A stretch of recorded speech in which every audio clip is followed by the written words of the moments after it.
Hey guys, welcome to linguamarina. Today I'm going to teach you how to get used of overused words in English.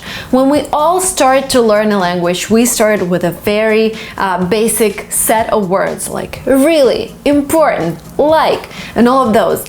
And as we evolve with our language, we continue using them over and over again.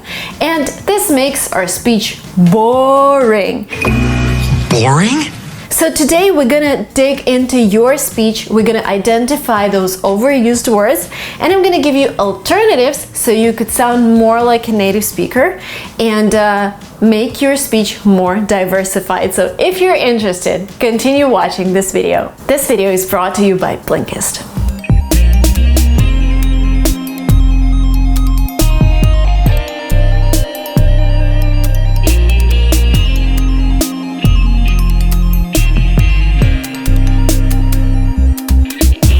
Word is like. But remember, I told you in some of my videos to use this word if you need some time in order to think what's coming next. I want to go skating. So this meaning is completely different. We're gonna talk about like. That means when you like something, when you adore something. And immediately I use synonyms. Instead of saying I like this, you can say I admire this. I adore this, which is a little stronger than like. It means that you are really fascinated by something. I adore that. You can also say cherish. That means something is important to you. I cherish you. If you were talking about a person, for example, you're in love with a guy or with a girl, instead of saying I like her, you can say I fancy her, which is a little British, but is also used in American English. I fancy you too. The next word is important, and I know we learn it year one when we start learning English, but we can say vital, which means you cannot live without it. My salary is vital to me because without it, I would not survive. More vital than saving lives. Or you can also say significant. For example, if you're talking about a person who is important to you, like your husband, you can say a significant other. And this phrase is used a lot in the US because when you're inviting a couple, you can say, please come over and bring your significant other, because you don't know whether that person is married or maybe they're still dating. So you can just say a significant other. That means that a person is important to you and he's your or she's your significant other. Well, you've lived with your significant other for some time. You can also use the word essential, for example, for things that are important for you in order to maintain your daily routine. My phone is an essential part of my life because I need it for my business and for calling my parents. That is essential. New. This word is used over and over again in English. New product, new day, new week, etc. But there are some words that you can use instead. For example, updated. This is an updated version of an iPhone. It has 3 cameras. Instead of saying a new version, you can say an updated, because this is actually more accurate because you're talking about upgrades that they brought to a new version. Yeah, the updated version. You can also say modern. Modern day, modern world, modern computer. Modern deodorant for a modern man. The next word is really, and we say it a lot. It's really beautiful. It's really amazing. I really like it, over and over and over again. But you can say it's significantly taller. For example, this building is significantly taller than the other building. Significantly overrated. Or instead of saying I really love you, you can say I love you to the moon and back. So there are different expressions that you can use to replace the word really. And I love her to the moon and back. One of the best ways to diversify your speech is to read as much as you can and listen to as many audiobooks as you can, because if you're reading a book, the author wouldn't use good, see, as, like all the time. He would use other words because people, when they're writing, when they're professionals, they do their best. And today this video is sponsored by an app that lets you read books really fast. They're called Blinkist, and you can read or listen to any book in 15 minutes, which is amazing in our modern world when I always have like a list of 20 books that I want to read, and sometimes it takes me months to complete one book. But with Blinkist app, you get the most important thoughts from one particular book, and you don't have to spend weeks reading the whole manuscript. This is what their app looks like. I'm currently reading Money by Tony Robbins because I started the actual book, and it's been 3 weeks because there's so much I wouldn't say useless information. There's just so much information around the main concept, so I just ended up reading it on Blinkist. They have different categories that help you navigate, and they also have curated lists, like for example New York Times bestsellers. So if you're looking for something that you want to read right now, you can just use one of their lists. The first 100 people who use my link below are gonna get 7 days completely for free. This is your chance to read in English and read the most amazing content. And then if you decide to continue with the full membership, you get 25% off. But remember, you get 7 days for free. You can cancel anytime and enjoy amazing content. Your favorite and. When you're writing a personal statement or a motivation letter or an email, first of all, it's not really grammatically correct to start your sentence with and. Normally, people would start with a word like moreover, in addition to what I said, furthermore, like all of these words make your speech more diversified. And if you're taking a TOEFL exam, if you're taking an IELTS exam, if you're doing academic writing, people really pay attention to it. And I know that in TOEFL and IELTS, if you don't use enough of those words, if you keep using and over and over again, they would actually reduce your grade. So please make sure that and is replaced by moreover, in addition to, furthermore, I'd like to add that, etc. And please don't start your sentence with and. Moreover, she saw your Uncle Claudius with him. Interesting. This word is also really widely used and can be replaced with a lot of words. Like you can say, this is cool, instead of saying this is interesting. You can say this is mesmerizing. This play was mesmerizing. I was fascinated by it. Instead of saying this play was interesting. She sang, it was mesmerizing. Of course you can say that, but we're learning more vocabulary here. So you can, by the way, if you're writing this down, you're doing a totally amazing job.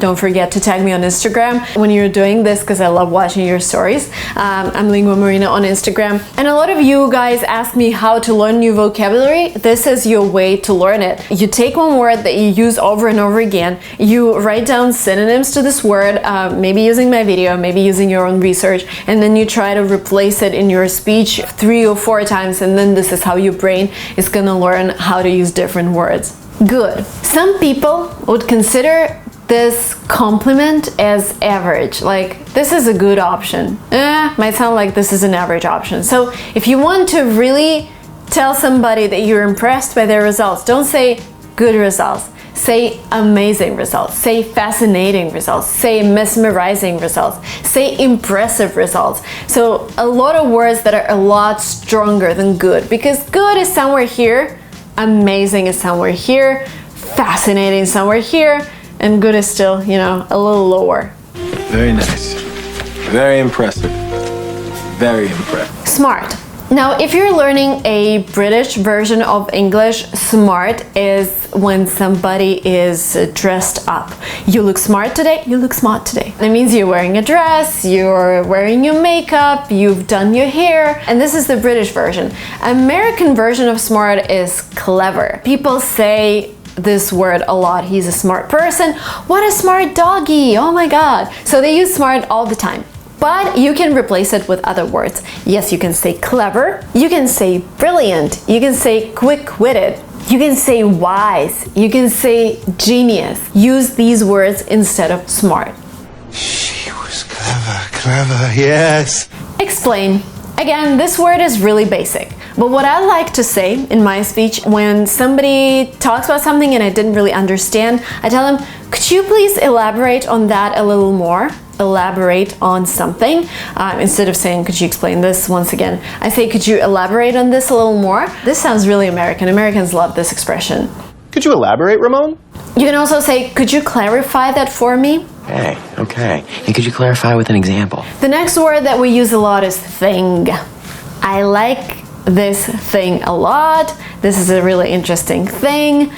Instead of thing, you can say concept, but really you need to be in the context and see which other synonyms you can use instead of just saying thing, because thing is, again, it sounds a little awkward because that means that you don't really, maybe you don't understand the concept because you keep saying thing. So instead of saying thing, think of other synonyms to a concept that you're replacing. Yes. Interesting concept. See. To see something. Oh my god. There are so many synonyms to this word, and I think you have to learn all of them, because if you're reading an English language text, you're gonna see a lot of those words. For example, glimpse at someone. I kind of got this arcane glimpse at the universe. Or stare. When I stare, it means I keep looking at you all the time. Why are you staring at me? Observe. I'm observing something. I'm observing San Francisco from my window. Oh, no, I'm just observing the class. Carry on. Notice. You notice something. I've noticed something. Notice me. Notice me. Notice me. So there are a lot of synonyms to replace see. Another word is also. Do you remember we talked about and? So this is kind of the same problem, especially when you're writing an essay. It's good to replace also. It's great, it's amazing, it's fascinating when you're replacing also with something else like furthermore, in addition to, moreover, because that makes your speech more profound. And furthermore, I suggest change. There are so many synonyms to change. There is a synonym adjust. Can you adjust my shirt a little bit so it fits better? Adjust course, Lieutenant. Sir. Transform. This company has completely transformed the market instead of change the market. You can transform it, Will. Another word is modify, and the same appeals to change as a noun. Adjustment, improvement, modification. And the last but not the least, you love to say said. He said, she said, I said, and then your speech is just filled with said. There are so many words to replace said. Especially, I remember when I was doing reported speech exercises at school, they told us to replace said. They even forbid us to use said when we were doing those exercises. So you can say claim. I claimed that I would complete the project by some date. Stated. In his speech, he stated that this will take over a year. Declared. He declared that he would marry her. Argued. This doesn't mean that he was shouting at somebody. Argued means that he is providing facts. He argued that this could be much worse. Suggested. Explained. So write these words down, and the next time you're talking about somebody saying something, replace the word say with those words. So you have claimed.